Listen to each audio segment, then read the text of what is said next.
काल के भोला काल के तोहका के पूजी पूजा के विधि नाही जानेला भोला काल के तोहका के पूजी पूजा के विधि नाही जानेला। मेवा मिश्री का भोगवा मैं तोहका लगैली भोला हो। मेवा मिश्री का भोगवा मैं तोहका लगैली भोला हो। बाबा तू त पसंद ये भोला तू त पसंद कैला भांग धतूरवा मैं काल के तोहका पूजी हो। बाबा तू त पसंद कैला भांग धतूरवा मैं काल के तोहका पूजी हो। सावन महीनवा के व्रत सोमवार दिन भूखल बानी हो। सावन महीनवा के व्रत सोमवार दिन भूखल बानी हो। बाबा काल के ये भोला काल के तोहका के पूजी पूजा के विधि नाही जानेला। भोला काल के तोहका के पूजी पूजा के विधि नाही जानेला। लोटवा मिलली गंगा जलवा मैं तोहका चढ़ाने के लिए। लोटवा मिलली गंगा जलवा मैं तोहका चढ़ाने के बाबा।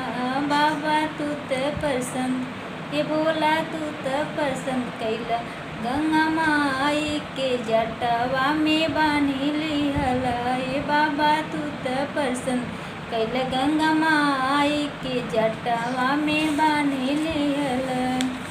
सावन महीनवा के व्रत सोमवार दिन भूखल बानी हो। सावन महीनवा के व्रत सोमवार दिन भूखल बानी हो। बाबा काल के ये भोला काल के तोहका के पूजी पूजा के विधि नाही जानेला। बाबा काल के तोहका के पूजी पूजा के विधि नाही जानेला। फूलवा के गजरा मैले कर अइली जे तोहका बाबा हो।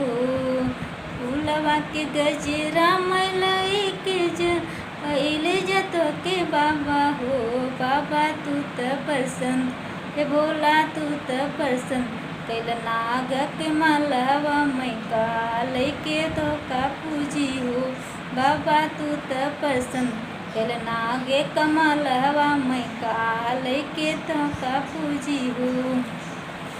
सावन महीनवा के व्रत सोमवार दिन भूखल बानी हो।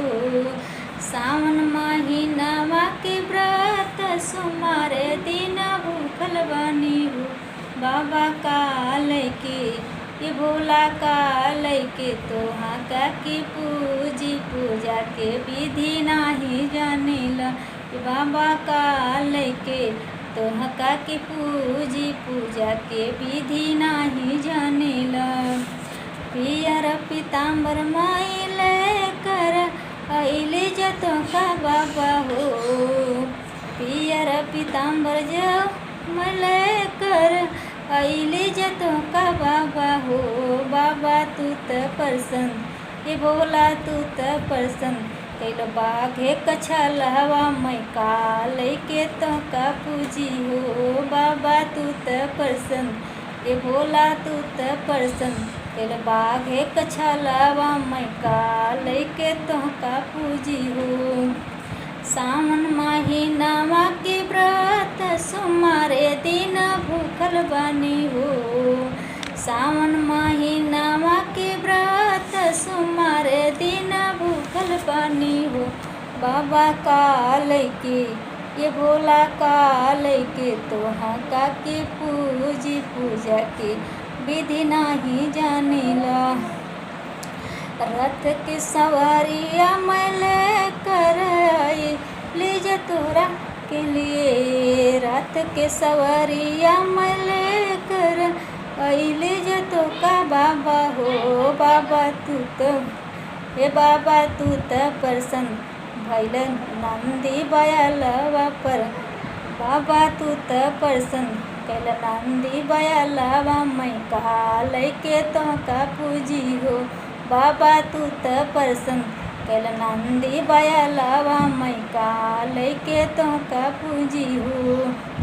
सावन महीनवा के व्रत सुमारे दिन भूखल बानी हो सावन महीनवा के व्रत सुमारे दिन भूखल बानी हो बाबा काल के तोहका के पूजा की विधि नाही जानिला बा